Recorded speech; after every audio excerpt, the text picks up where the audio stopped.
Core, tudo bom com você? Espero que você esteja muito bem e bem-vindos a mais um vídeo aqui no Física e Afins. O vídeo de hoje vai ser um vídeo muito pedido por algumas pessoas, que é: Bibi, explica o que aconteceu contigo que tu foi fazer um tratamento de saúde no Brasil por meses. Sim, passei meses fazendo um tratamento de saúde porque muitas coisas aconteceram.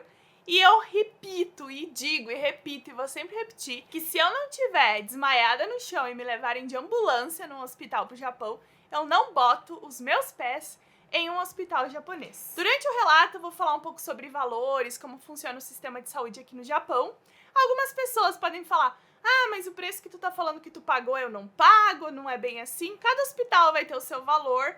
O valor do sistema de saúde no Japão também é calculado de acordo com o salário que essa pessoa recebe. Então, obviamente, pessoas com salários maiores vão pagar mais pelo hospital e vão receber reembolsos menores de hospital. Então eu vou falar um pouquinho sobre isso. Primeiro ponto, para ti ir para uma emergência aqui no Japão, tu paga uma taxa de entrada.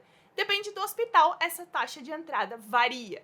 Então eu comecei a passar mal. Comecei a ter muita dor, gente, ondas de dor, assim, que eu não conseguia nem falar. Eu comecei assim, tipo, morrendo, assim, de dor, sabe? Eu passei o dia todo nesse dia me sentindo mal, com um aperto aqui, ó. Eu comecei a sentir um aperto, e eu achei que era, tipo, fome, que era alguma coisa assim, sabe? Ou que a minha calça tava muito apertada. Olha isso. E aí, de noite, eu comi e não deu. Comecei a passar mal e eu falei pro Hiro, né?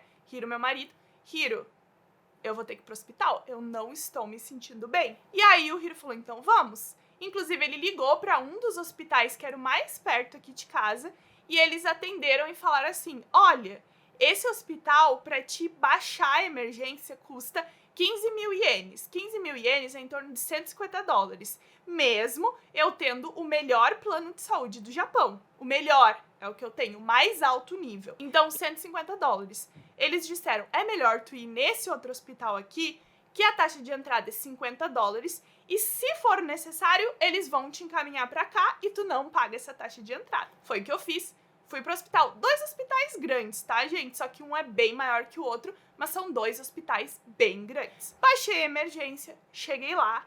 É assim, o atendimento em si, o maquinário, a rapidez é de fato muito bom. Eu fiz um monte de exame na mesma hora. Eu fiz tomografia computadorizada, eu fiz ecografia, eu fiz raio-x, eu fiz de tudo. Eu fiz teste de urina pra ver se eu não tava grávida na época. Fiz um monte de coisa, porque a dor podia ser N coisas. Fiz todos os testes, em 1 hora, fiz sangue, tudo que vocês podem imaginar eu fiz. Aí eu fui atendida por um médico.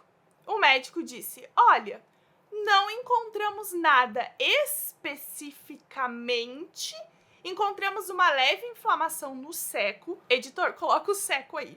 O seco é uma parte do nosso corpo, ou seco, não sei como é que fala o seco, que ele conecta ali o intestino grosso, uma parte do apêndice, meio que ali no meio. Ah, tem uma leve inflamação, isso quer dizer que tu tem uma bactéria. E aí eles me deram antibióticos. A dor que eu tava sentindo naquele momento era muito, muito forte. Na hora que o médico tava me atendendo, uma enfermeira entrou e me colocou uma intravenosa aqui, ó, no pulso. Do nada, ela não falou nada, gente. Ela me cravou uma agulha e já botou. Já fiquei desesperada. E o médico falou que eu ia ter que me internar no hospital. Eu já desesperei, por quê? Eu ia ser internada no hospital e não tinha direito a receber visita, não tinha direito a falar com ninguém. Ninguém falava inglês lá dentro, poderiam usar uma maquininha que eles usam bastante para traduzir, e eu não iria ter internet, porque supostamente dentro da ala lá de emergência a internet é ruim, era alguma coisa assim, eu só ia poder telefonar pelo telefone convencional. Eu comecei a chorar desesperada, porque eu sou desse nível. Aí o médico falou: ok, vamos te dar o remédio na veia, vamos te dar o intravenoso, tu vai pra casa e tu vai me prometer que em casa tu não vai tomar água, tu não vai comer, tu não vai fazer nada e tu vai retornar aqui amanhã de manhã. A gente vai seguir fazendo os exames e se a gente perceber que tu tá piorando, tu vai ser internada. Então amanhã vem com uma mala. Aí os meus leucócitos, que são os glóbulos brancos, estavam tipo assim explodindo, que isso queria dizer que o meu corpo tava passando por alguma coisa. Então, no exame de sangue eles encontraram problemas e num outro exame eles encontraram essa tal inflamação no seco e falaram que tinha uma bactéria, me deram antibióticos e eu não podia comer. Eu passei 9 dias em casa sem me mexer, porque todos os dias de manhã Eu ia pro hospital, levava um intravenoso, soro, antibiótico, tudo na veia, tá? Todos os dias de manhã durante 9 dias. E eu não podia comer e o médico falou que eu não ia tomar remédio pra dor. Eu falei, mas eu tô com muita dor. E o médico falou, não, eu não vou te dar remédio pra dor, porque tu tem que entender se a tua dor tá passando ou não. Se eu te der um remédio pra dor, tu vai mascarar essa dor e a gente não vai saber se o tratamento tá funcionando. Gente, eu passei 9 dias.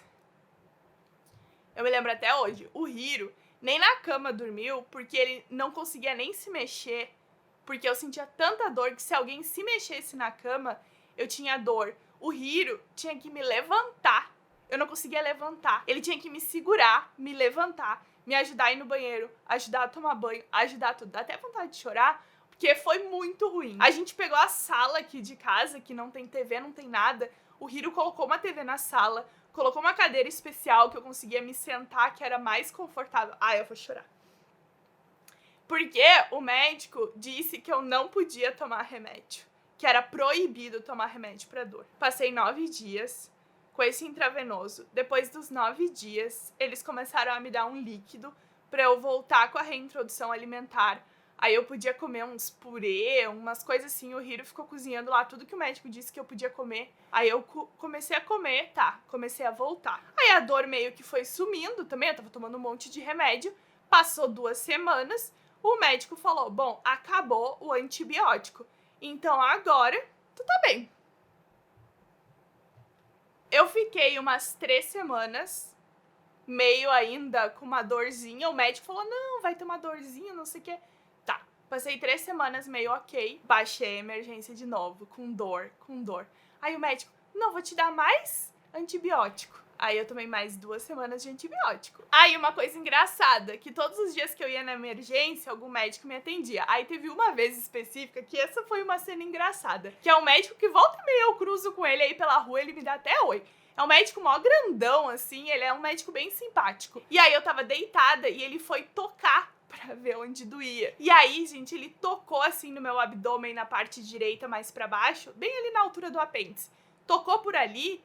Gente, eu virei um tapa no médico, assim, sabe? Eu não sei por que eu fiz isso. Foi um reflexo involuntário, automático do meu corpo. O médico tocou ali e eu virei um tapão, assim, na mão do médico. Gente, o médico, ele nem se afetou. Ele segurou o meu pulso, assim. E a enfermeira do outro lado segurou o meu pulso e falou, Itai, né? Itai quer dizer, tá doendo, né? Onaka Itai, não sei o que, a barriga dói, não sei o que lá. E os dois me seguraram, assim... Tipo, quase me amarraram na cama e o Hiro parado, assim, olhando, porque nesse dia tinham deixado ele entrar, né? Porque eu fiz um fiasco. Ah, e uma vez, gente, dentro da emergência, isso é interessante falar no Japão. Quando tu vai pra um hospital no Japão, se tu não tiver plano de saúde, tu tem que pagar. E tu paga muito dinheiro se tu não tem plano de saúde. Muito, muito, muito. Aqui não tem SUS. E eu vi com os meus próprios olhos, dentro da emergência, uma senhora coreana, porque eu entendi que eles estavam falando coreano. Ela tava com intravenoso no braço e a enfermeira perguntou pra ela sobre o plano de saúde. Gente, tu tá ali passando mal, assim, ó, morrendo, e eles estão assim, qual é o teu plano de saúde? Cadê tua carteirinha? Deixa eu ver tua carteirinha. Assim, gente, nesse nível, se tu não mostra a carteirinha, eles não sossegam. Então, tipo, é bizarro. Aí a senhora não tinha o plano de saúde. Sabe o que ela fez, gente? Ela arrancou o intravenoso, assim, do braço, porque ela não falava japonês, mas o filho dela falava. E aí ele explicou alguma coisa que ia ter que pagar, não sei o quê. Gente, a mulher arrancou com a própria mão aquele intravenoso, eu fiquei em choque, assim. E bem na hora o menino tava tirando meu sangue, um estagiário lá tava tirando meu sangue, porque ele deixou cair. Aí, mó rolê, gente, já tava muito nervosa, não gosto de agulha. Enfim, mas deu tudo certo, o estagiário acertou minha veia e tudo mais. A mulher arranca o intravenoso, assim, e começa a gritar. E as enfermeiras paradas. Ninguém fez nada. Ninguém foi botar o intravenoso. E a mulher saiu porta fora da emergência também. E ficaram lá batendo boca e ligando pra não sei quem. Depois nem sei o que aconteceu. Mas ela não tinha o seguro-saúde. E eles estão assim, tu tá assim, ó, morrendo. Tipo, em coma quase. E eles estão, seguro-saúde? Qual é o seu seguro-saúde? Deixa eu ver tua carteirinha. Aí tu mostra a carteirinha e eles, tá, tudo bem, pode continuar. Olha que loucura. E tudo isso é pago, tá, gente? Todas as vezes que eu ia lá, eu pagava. Continuando. Aí, eu dei um tapa no médico, O médico me segurou calmamente, fez o exame e tá, passou. Aí eu continuei tomando o tal do antibiótico, comecei a tomar muito antibiótico. O que acontece? Imunidade baixa, né? Porque tu tá matando coisa boa e coisa ruim. Começa a ter infecção urinária, candidíase, várias coisas aparecem no teu corpo por conta do tanto de antibiótico. Não melhorei.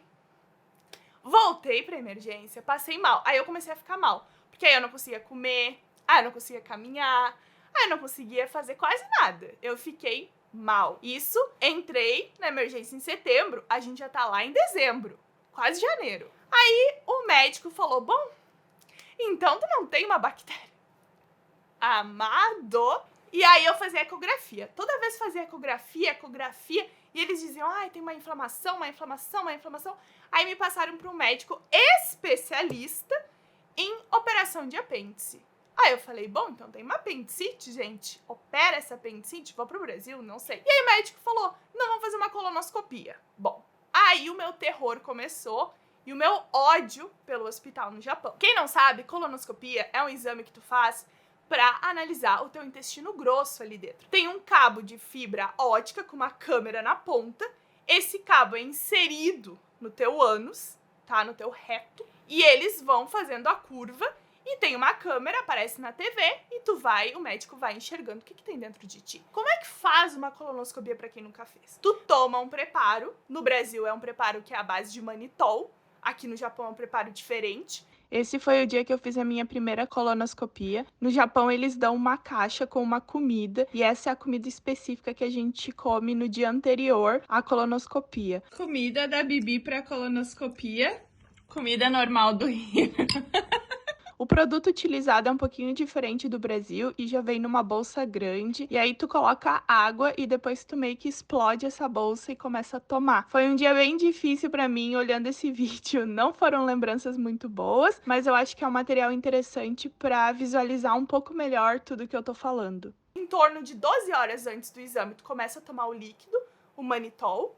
E aí tu começa a botar tudo pra fora, os bofs pra fora, porque tu tem que limpar o teu intestino até ele ficar branco. Tem que tirar tudo de dentro do teu intestino, porque senão o médico não vai conseguir enxergar. E aí eu pensei, beleza, esse exame no Brasil, ele é feito anestesiado.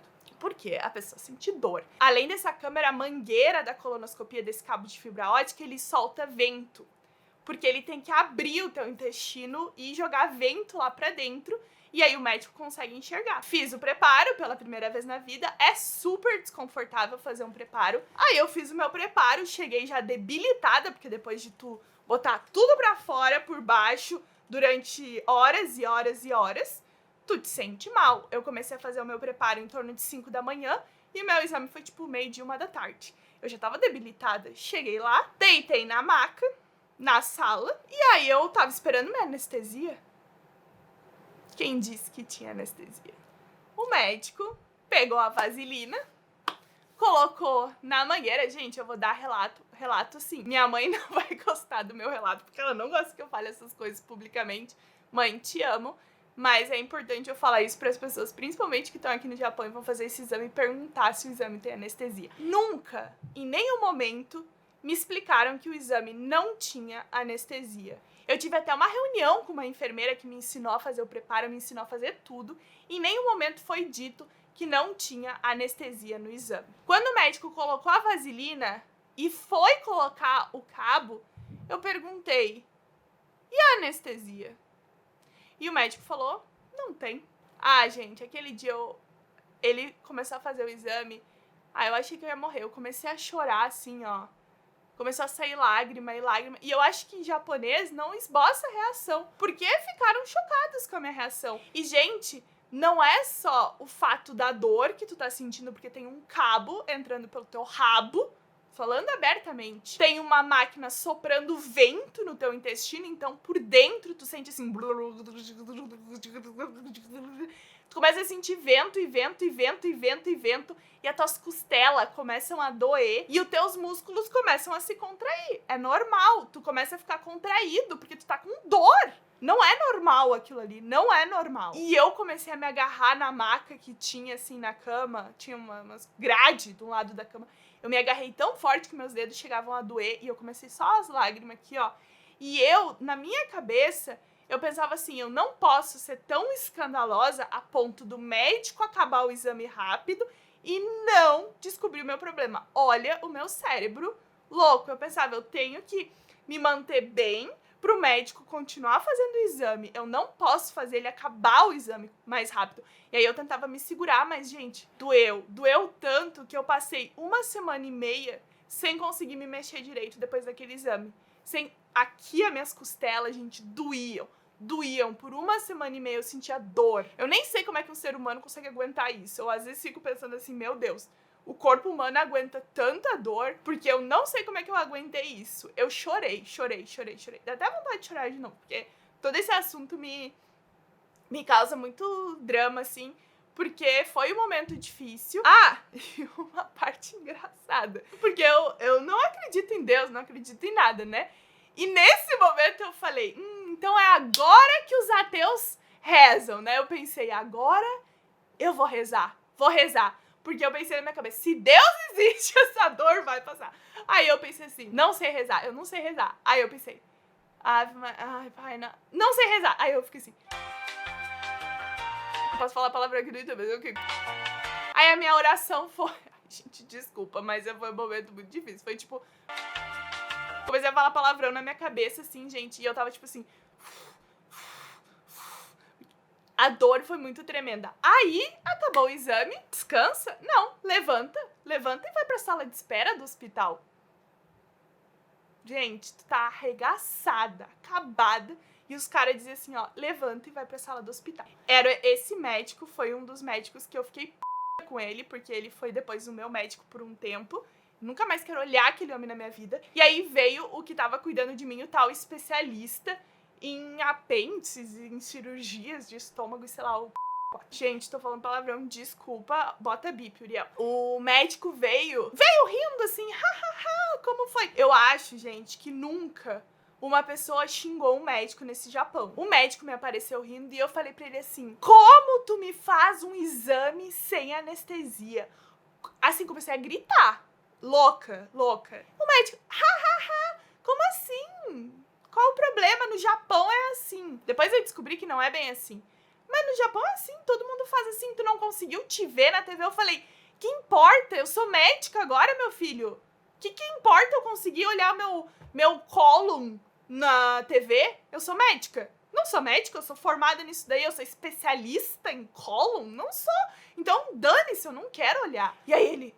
Ai, não, aí ficou ofendido, né? Aí já começou ali um trelelê, o homem já ficou ofendido, eu já comecei a xingar, todo mundo já xingou. Passou. Aí o médico falou, não, então doença de Crohn não é, mas a tua colonoscopia tá mostrando isso, então tu tem colite ulcerativa. Colite ulcerativa, né, retocolite ulcerativa, é uma doença inflamatória, parecida com doença de Crohn, essas que não tem a cura, que tu vai fazer tratamento com remédio, que tu tem que cuidar da alimentação, várias coisas. Aí ele disse assim, tu não tem doença de Crohn, tu tem colite ulcerativa. Aí eu falei, eu sou pesquisadora, né? Aí eu fui pra casa, fui pra internet e comecei a pesquisar. E aí eu comecei a ler artigo. Gente, eu li tanto artigo de colite ulcerativa, né? Que vocês não podem imaginar. Aí, nesse momento, eu já comecei a achar estranho e já comecei a contactar um médico no Brasil, que é inclusive o meu médico que me operou, né?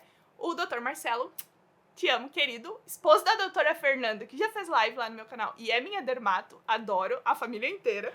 E um detalhe no Japão, pra te pegar o resultado dos teus exames, tu tem que pagar. Os exames, eles guardam no computador do hospital. Se tu, porventura, precisar desse exame, tu tem que pagar, e não é pouco, porque daqui a pouco eu falo pra vocês que eu tive que pagar e foi bem caro. E aí eu consegui tirar fotos da tela do computador que o médico mostrou, eu falei, vou tirar uma foto, fiz vídeos, mandei pro Dr. Marcelo. O Dr. Marcelo disse assim, olha, meio estranho dar esse atestado de colite assim logo de cara. Fechou o diagnóstico tão rápido, que estranho, descartou Aí o médico descartou doença de Crohn na hora, ele falou, Crohn não é. Eu falei, mas como tu sabe? Só fez uma colonoscopia. Enfim, resumindo, aí o médico da apêndice disse assim, não, talvez tu poderia ter uma apêndice, mas aqui no exame não mostrou. A gente acredita que é uma colite, então tu vai começar a fazer tratamento medicamentoso pra colite ulcerativa. Só que, supostamente, se eu tivesse uma colite, eu estaria em crise. Aí eles começaram a me dar um remédio que chama mesalazina, que é um tratamento bem conservador pra quem tem colite, Porque quando a pessoa está em crise de uma doença inflamatória, geralmente se usa outros medicamentos que fazem um efeito mais rápido e também medicamentos que chegam lá. Por quê? A mesalazina, de acordo com o meu médico, ela não chega diretamente lá naquela minha região inflamada, ela seria absorvida antes pelo corpo. Então não é o tratamento mais feito no Brasil, mas enfim. E aí eu comecei a tomar mesalazina e eles falaram, então tu vai fazer uma outra colonoscopia daqui a um tempo e a gente vai analisar essa inflamação. Se melhorar a inflamação, vai continuar com mesalazina. Aí eu fiquei tomando mesalazina 2 meses, continuei doente, não me adiantou muita coisa. Aí eu comecei a fazer uma dieta super restritiva com a Lorela, né? Lorela Barbie, nutricionista, ela é minha nutricionista. E aí a gente fez um protocolo para doença inflamatória intestinal, que é um protocolo que tu retira tudo pra conseguir entender o que tá te causando o maior problema. Porque eu comia, passava mal. Eu comia, ia pro banheiro, comia, vomitava, comia, tinha diarreia, comia, tinha muita dor. Aí eu parei de comer, porque eu não conseguia comer. Aí o que o médico fez? O médico falou, não tá conseguindo comer? Tudo bem. Aí ele me deu um pó que tu mistura na água e bebe. E é um pó que é utilizado aqui no Japão para pessoas que têm doença inflamatória intestinal para substituir a refeição. Então, pessoas que não conseguem comer, elas bebem esse líquido. E aí, gente, eu comecei a beber esse líquido. Aí era manhã, aí era meio-dia, aí era de noite. Porque aqui a nutricionista do hospital era péssima. Aí foi que eu falei com a Lorela, porque na época eu não era tão amiga da Lorela, né, gente? Hoje eu sou amicíssima, a gente tem um clube científico. Mas na época eu não era tão íntima da Lorela. Aí eu fui fazer uma entrevista com a Lorela. Lorela, assim, ó, uma das pessoas mais maravilhosas que existe. Fui fazer uma entrevista com ela e comentei o meu problema. E ela disse, não, peraí, eu vou te ajudar. Existe um protocolo científico que se faz assim, assim, assim. Me mandou artigo, me mandou tudo. E aí a gente começou a retirar. A gente retirou tudo. Vários grupos alimentares, que eles falam os food maps. E aí retirou, gente. Eu não podia comer nada que tivesse soja, glúten, leite. Gente, era assim, ó, uma vida de quase nada. Nem me lembro exatamente o que era, mas eu podia comer coisas muito específicas. E aí, como é que funciona? Durante 1 mês ou 2 meses, tu retira e depois tu vai introduzindo todos esses grupos alimentares e vai entender o que te faz mal. Então, quando tu tira tudo, meio que tu zera ali o teu corpo e depois tu coloca, por exemplo, vou colocar o glúten. Se tu se sentiu mal, quer dizer que aquilo fez mal. Porque é importante falar que doença inflamatória intestinal, cada pessoa tem um tipo de comida que não consegue, ou consegue tudo, depende. Tem gente que tem doença inflamatória intestinal e come pão. Tem gente que não come, tem gente que come fruta, tem gente que não come.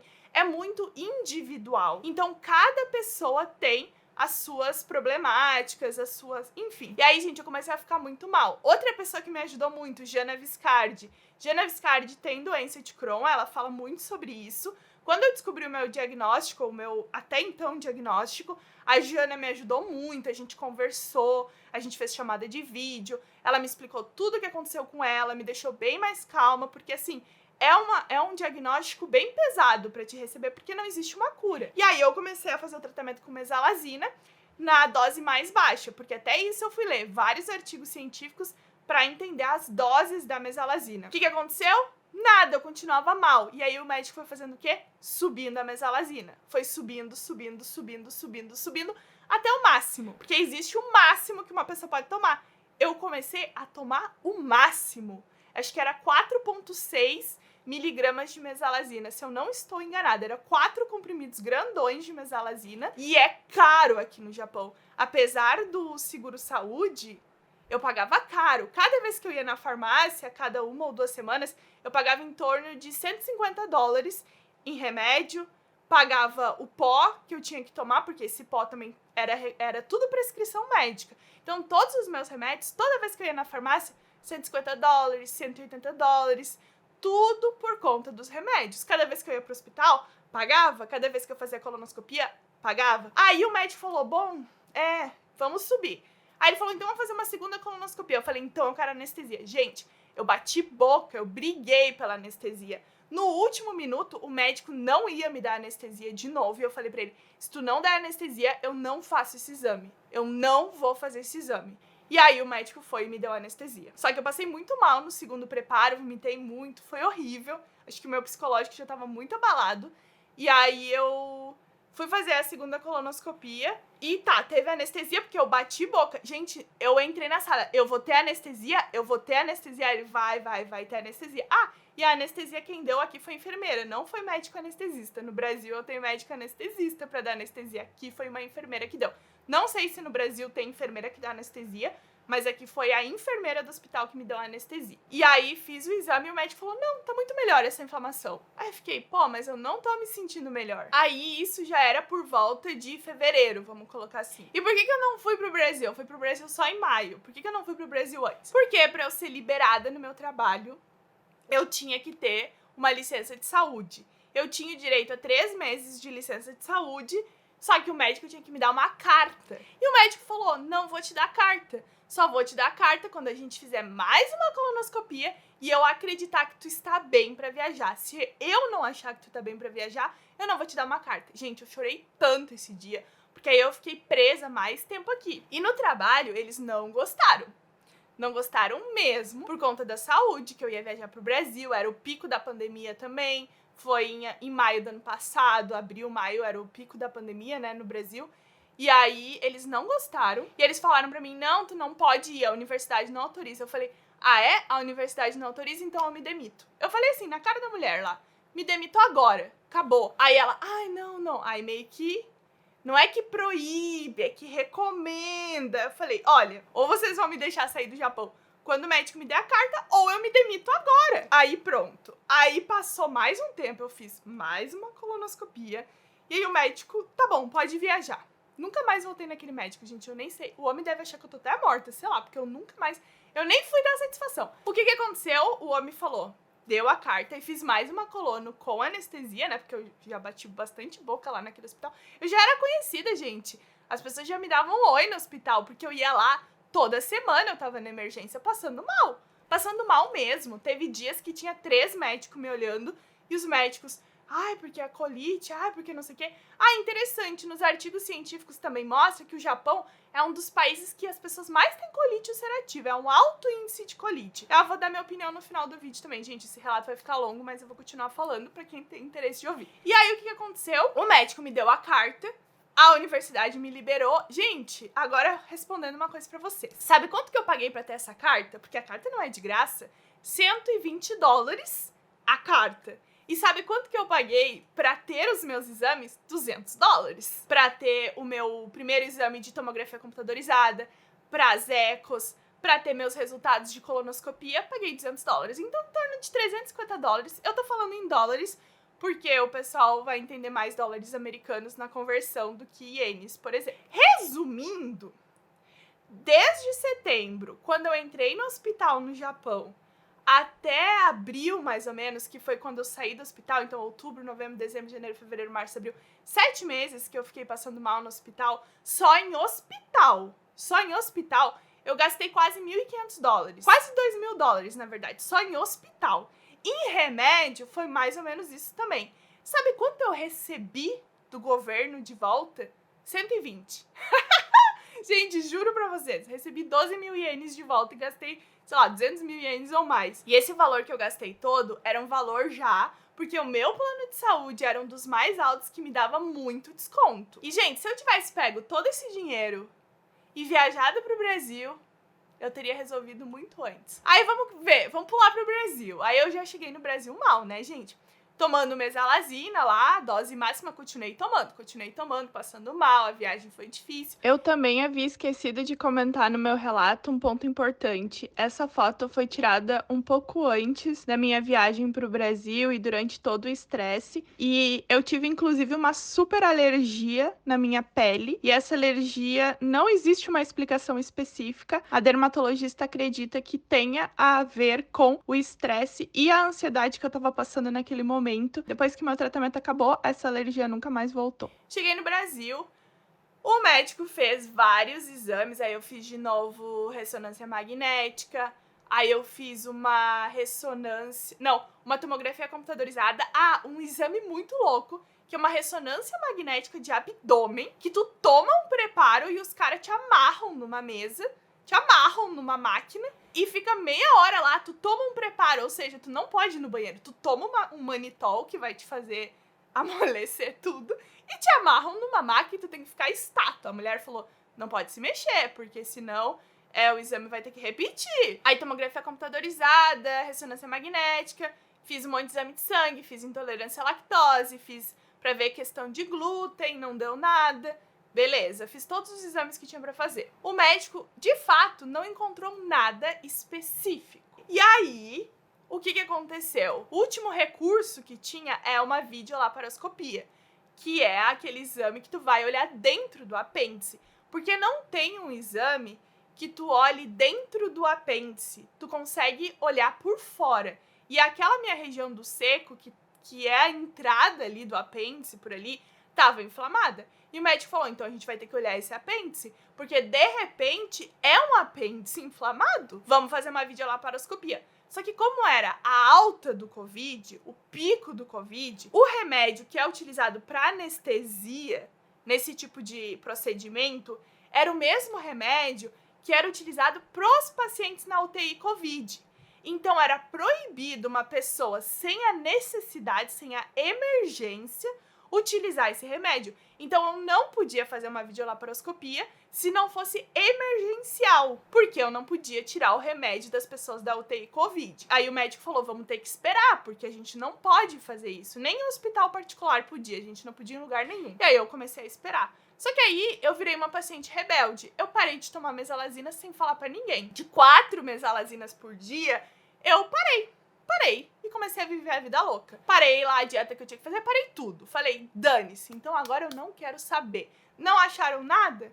Parei. Aí passei uns 5 dias sem tomar o remédio e comecei a passar muito mal. E aí eu fui pra emergência. Chegando na emergência do hospital, inclusive foi bem maltratada nesse hospital, mesmo sendo com plano de saúde. As pessoas lá, não tinha ninguém pra ser atendido, mas também não queriam me atender porque estavam acabando de ver o Big Brother. Enfim, fiz uma tomografia computadorizada, fui fazer um intravenoso pra dor também. O meu médico ligou lá na emergência e falou, eu sou médico dela, não sei o quê, eu vou acessar porque... Não sei como é que funciona, mas ele tem acesso aí a um monte de sistema dos hospitais.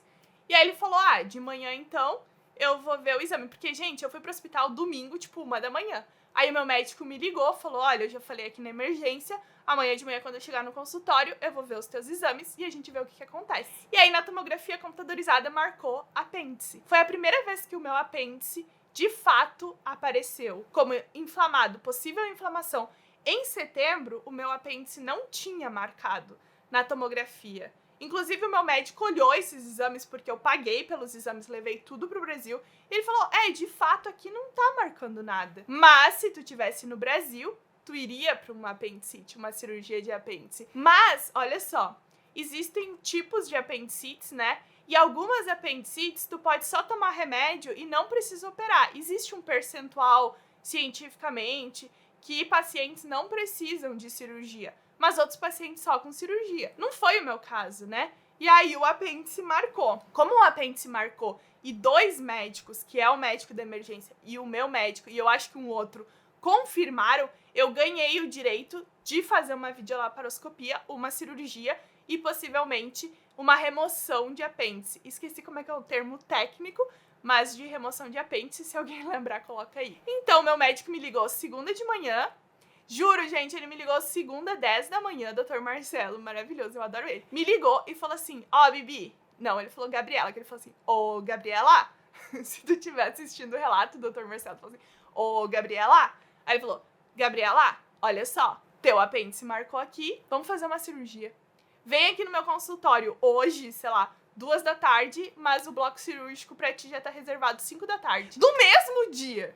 Ele disse, eu não posso esperar, porque daqui 2 dias eu vou viajar, e se tu tiver qualquer complicação, eu não vou estar aqui pra resolver o teu problema. Para de comer agora, ele falou, para de comer, qualquer coisa, não come mais, daqui 1 hora, para de beber água, e 5 da tarde eu te espero lá no hospital, às 4h30 tu tem que chegar lá pra fazer o teste de Covid, e 5 da tarde a gente vai começar a tua cirurgia. Cheguei no consultório dele 2 da tarde, ele falou, olha, marcou o apêndice, os médicos confirmaram, tu ganhou o direito de fazer a cirurgia, porque seria uma emergência. Então a gente vai para a videolaparoscopia e possível remoção de apêndice. Vai ser uma cirurgia tranquila, 20 minutos, é muito básico. O Dr. Robaldo, que é um outro médico, vai ser o meu médico parceiro durante a operação. A médica anestesista já tá preparada, já tá o bloco cirúrgico, tá todo mundo preparado. chega lá 20 minutos. Olha, a cirurgia começa às 5, 6h30, tu tá no quarto. Fortes emoções no meu relato. Já estamos indo para mais de meia hora de relato, né, gente? Quem chegou aqui vai para fortes emoções. Minha cirurgia começou 5 horas, 5h30, sei lá. A cirurgia deveria durar 20 minutos. Ela durou em torno de 4 horas, quase 5 horas. Porque Dr. Marcelo abriu... detalhe, ele disse assim, nós vamos fazer uma videolaparoscopia, que são 3 furinhos, aí faz um furo pelo umbigo, um furo na barriga e um furo... Faz 3 furinhos e a gente remove ali o apêndice. Não é aquele corte, assim, sabe? Tem umas pessoas que tem um corte na barriga que faz pelo apêndice. Ele disse, vamos fazer o máximo, uma cirurgia tranquila, videolaparoscopia, remoção, não vai ter muita cicatriz, vamos fazer o máximo que puder para não cortar. Olha, ele disse que só não abriram minha barriga por isso aqui, porque o Dr. Marcelo é muito bom e o Dr. Robaldo também. Porque senão, eu tinha minha barriga aberta. Se eu tivesse no Japão, eles tinham me aberto inteira, eu tenho certeza. Gente, por que a minha cirurgia durou tanto? Porque o meu apêndice, que deveria ser menor que o minguinho, era maior que um polegar. O negócio, ele petrificou. Não sei se essa palavra existe medicamente falando. O apêndice, gente, virou uma pedra. Uma pedra. E ficou enorme. E aí, a máquina tem uma pinça. E a pinça é frágil. E o que aconteceu? A pinça quebrou. De tão duro que era o apêndice. E o que eles fazem? Eles te amarram. Não sei se alguém aí já viu como é que é a cirurgia e tal. Mas eles te amarram na maca, na cama, sei lá, no aparelho. E o aparelho, tipo, gira. Então, eles encontram um ângulo pra tirar o teu apêndice sem problemas. O Dr. Marcelo falou o quê? A gente não encontrava um ângulo. A gente te girava e girava e girava. E não existia ângulo pra ti. E aí, ele disse que quebrou a pinça da máquina, tiveram que parar a cirurgia, trocar a pinça da máquina. Depois, o aparelho não pegava o apêndice de tão grosso e duro que tava. E, inclusive, eu tive sangramento e tive uma, tipo, baixa respiratória. Tiveram que entubaram, fizeram umas coisas assim. Tiveram que dar mais anestesia, porque uma coisa que era pra 20 minutos virou 5 horas, então tiveram que me anestesiar bastante. A minha mãe tava no quarto do hospital, ela tava em pânico, a minha mãe achou que eu tava morta já. Ela já tava ligando toda hora pro bloco cirúrgico e as enfermeiras, olha, ela tá no bloco, ela tá no bloco, ela tá no bloco, ela tá no bloco. E aí o tempo foi passando e eu acho que foi 11h30 da noite, ou meia-noite, sei lá, que chamaram minha mãe pro bloco cirúrgico. Minha mãe falou que as pernas dela estavam mole, assim, que ela achou que iam falar que tinha acontecido uma coisa muito séria comigo mesmo. Aí ela disse que o Dr. Marcelo abriu a porta, assim, suando, vermelho, assim, passando mal, todo se alongando, assim, e contou pra ela tudo o que aconteceu. Ele falou que nunca tinha visto isso, ele disse que eu podia ter morrido, que meu apêndice podia ter explodido, de verdade, gente. Olha, em 2021, uma pessoa com condições financeiras, com hospital, com médico, que as pessoas falam médico japonês, o top dos tops, eu podia ter morrido, porque aquilo foi muito errado que fizeram comigo.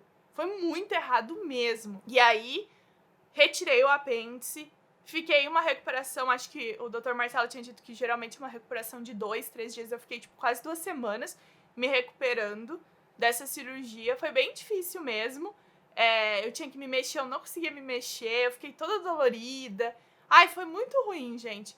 Enfim, aí removi o apêndice e parei de tomar remédio. Até hoje eu não tomo mais remédio, tá? E aí foi em maio, aí passou um tempo eu voltei pro Japão.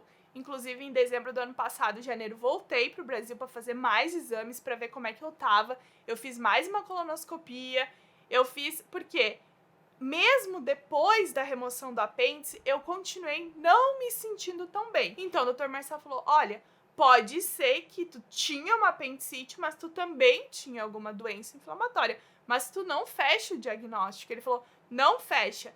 Aí ele tinha, na época, após a cirurgia, passou um tempo, a gente fez uma colonoscopia, tava, em princípio, ok.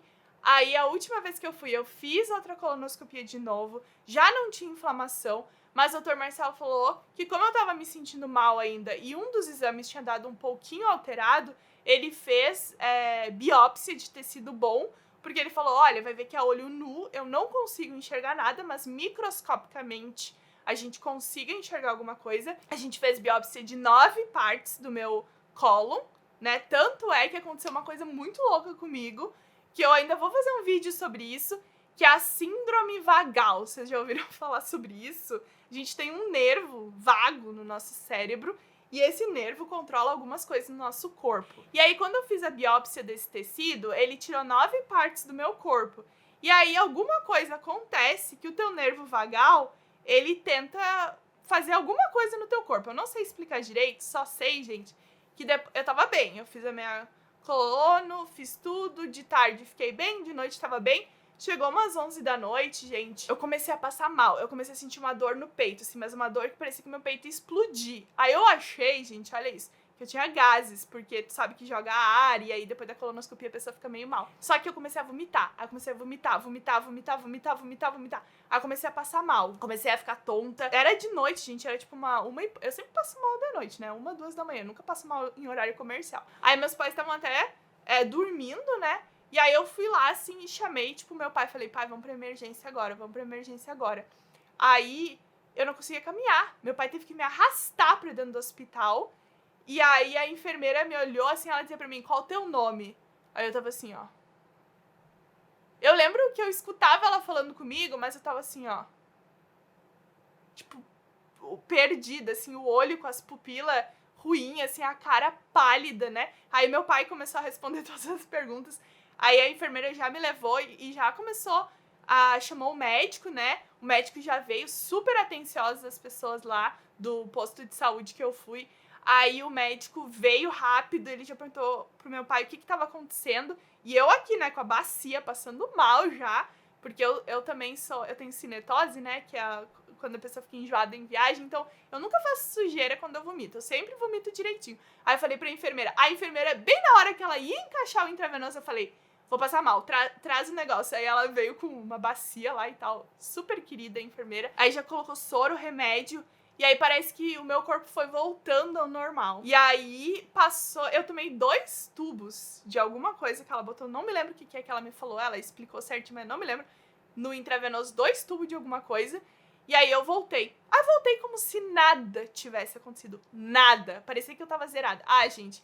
E o mais engraçado, no meio disso... Olha isso. No meio do PS, eu lá na sala do PS fazendo intravenoso... Entrou 2 pessoas, 2 estudantes universitários, um menino e uma menina. E eu assim, né, com um capuz, tipo, passando mal. Aí daqui a pouco, quando eu já tava melhor, no final do meu 2º tubo, o menino me olha assim e ele fala, mas eu te conheço. Ele falou, eu te conheço, tu não é aquela daquele canal do Física e Afins, né? Eu te conheço, eu não acredito que tu tá aqui, meu Deus. Gente, a amiga dele passando mal, eu passando mal e o menino surtando. Aí falou, meu namorado é muito fã, é muito teu fã. Mas não é que o menino me liga por vídeo pro namorado dele, que tava dormindo, mas acordou o namorado, pro namorado me dar oi no vídeo, gente, e eu aqui no intravenoso, né? Eu dei oi normal, já tava melhor, mas o menino tava surtado, assim. Aí pediu uma selfie, eu falei, pelo amor de Deus, tu não posta essa selfie, eu tô aqui no hospital. Aí o médico, gente, não pode tirar selfie.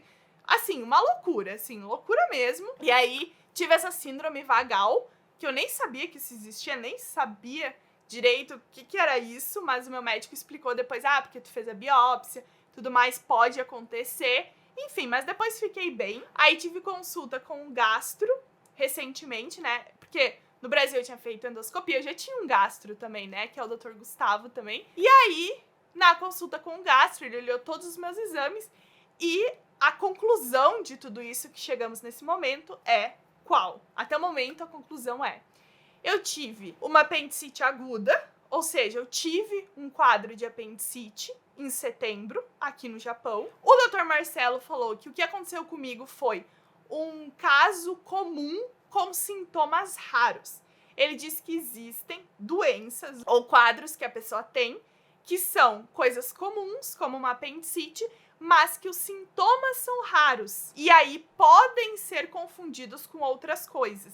Então ele disse, tu teve uma apendicite aguda, ou seja, tu deveria ter te operado da apendicite naquele momento, tu não foi operada, a tua apendicite foi subtratada, através de medicamentos equivocados, porque antibiótico, mesalazina, não é para apendicite, tu foi tratada de forma equivocada e a tua apendicite cronificou. A tua apendicite, que era aguda, virou uma apendicite crônica, o teu apêndice, né, ele calcificou ali, não sei a palavra certa, ele empedrou, eu não me lembro as palavras que o médico utilizou, e por isso tu teve tudo que tu teve e até hoje tu sente algum reflexo do que aconteceu contigo, porque durante um período muito grande, de 1 ano basicamente da tua vida, tu tomou muito remédio, tu teve mudanças muito bruscas de alimentação, tu perdeu muito peso, depois tu ganhou peso, aconteceu muita coisa comigo, gente, falando sério.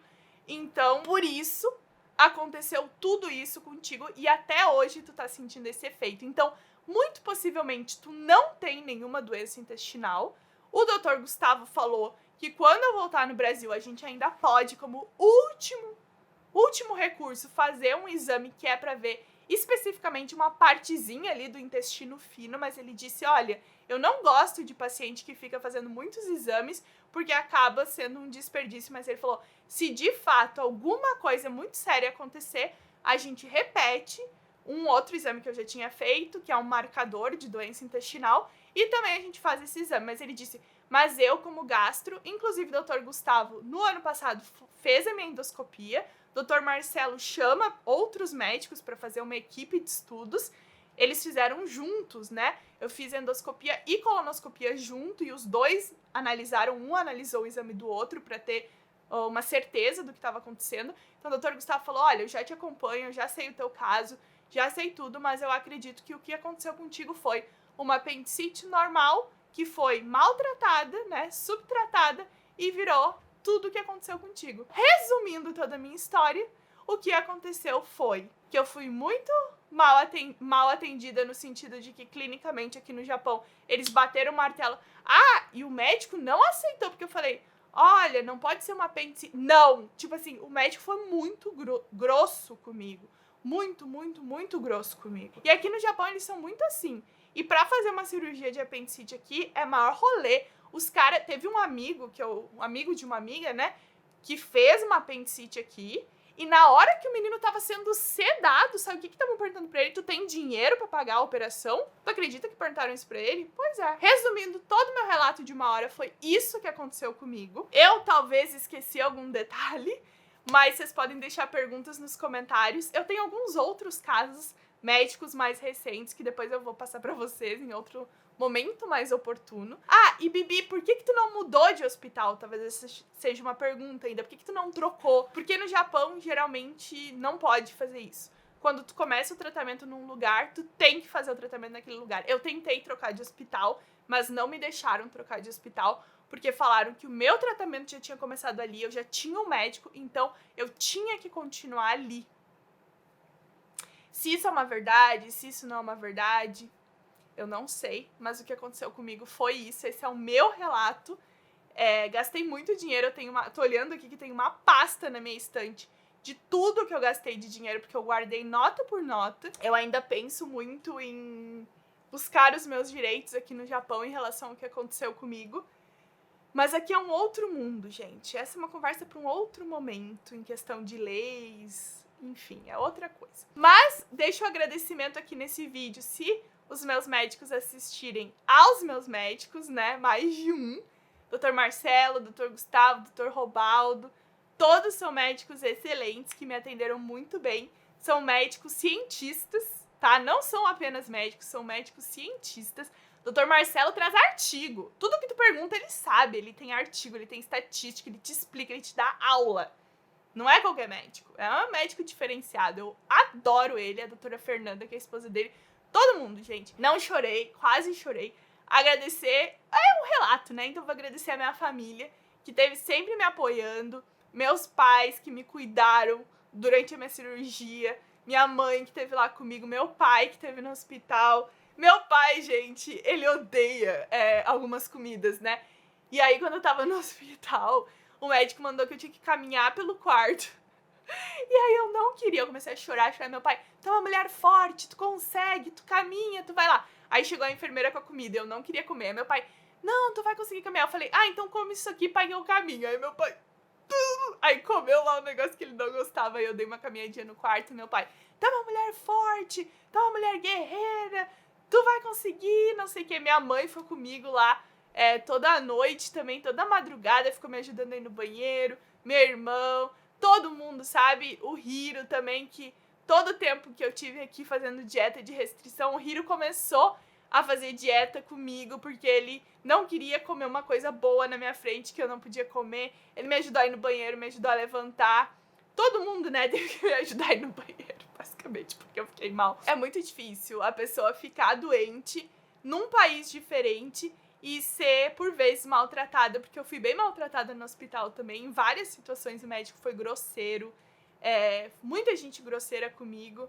Então, assim, no Brasil, fora lá aquele pronto-socorro que eu fui do BBB, em nenhum outro lugar eu fui maltratada, eu fui sempre muito bem tratada.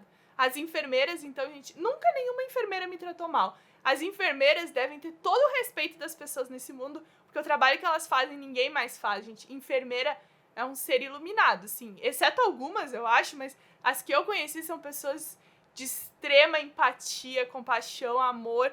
Nossa, tratando muito bem, sabe? E um fato engraçado, quando eu saí da cirurgia, gente, eu tava tão dopada da anestesia, né, que a minha mãe falou que ela tava falando com o médico e escutava a anestesista gritando assim, Gabriela, tipo, pra me acordar, assim, gente, porque eu fiquei muitas horas lá. E aí me levaram pra aquele setor, quando tu sai do bloco cirúrgico, tu vai pra uma outra sala na maca e fica na maca um tempo, ali a anestesista fica ali, os médicos meio que ficam te cuidando e depois que tu vai pro quarto. E aí eu lembro, gente, que eu abri o olho, assim, consciente já, eu sou bem consciente. Aí eu abri o olho, olhei no relógio, era tipo assim, 00:30. Aí eu olhei, assim, que eu não tava no quarto, né? Eu vi que eu tava num lugar diferente, assim. Aí eu fiz assim pra enfermeira. Eu nem tinha força, eu só fiz assim, ó. Pra enfermeira que tava na mesinha ali. A enfermeira veio assim. Aí eu falei pra ela, foi 3 furinhos? Ou eles me abriram? Porque eu olhei a hora e eu pensei assim, me abriram. Eu falei, eu tô com tanta dor, me abriram inteira aqui. Não deu os 3 furinhos, eu vou estar toda aberta. Eu vou tomar ponto, muito ponto, uma coisa assim. Aí a enfermeira, a enfermeira é um anjo, ela, peraí, não sei. Aí ela levantou assim a minha roupa, tipo, a coberta, né, deu uma olhada e falou, 3 furinhos. Aí eu falei, obrigado. E apaguei de novo. E aí quando eu abri o olho já era tipo 2 da manhã, aí eu já tava indo pro quarto, sei lá, já era outro mundo, assim. Mas eu lembro desse momento, assim, deu só com a mãozinha. Tipo, me abriram ou 3 furinhos? E a enfermeira olhando assim, gente, que loucura, né? Mas é isso. Meu relato é esse, gente. Espero que eu tenha respondido as dúvidas das pessoas que me perguntam muito por que eu fui pro Brasil fazer um tratamento de saúde. E é isso, tá? Me sigam aí, compartilhem, comentem, deixem suas histórias. E até a próxima. Me siga no Instagram, Twitter e TikTok, Vivi Bailas. E logo em breve virei com mais alguns relatinhos pra vocês. Beijo, tchau!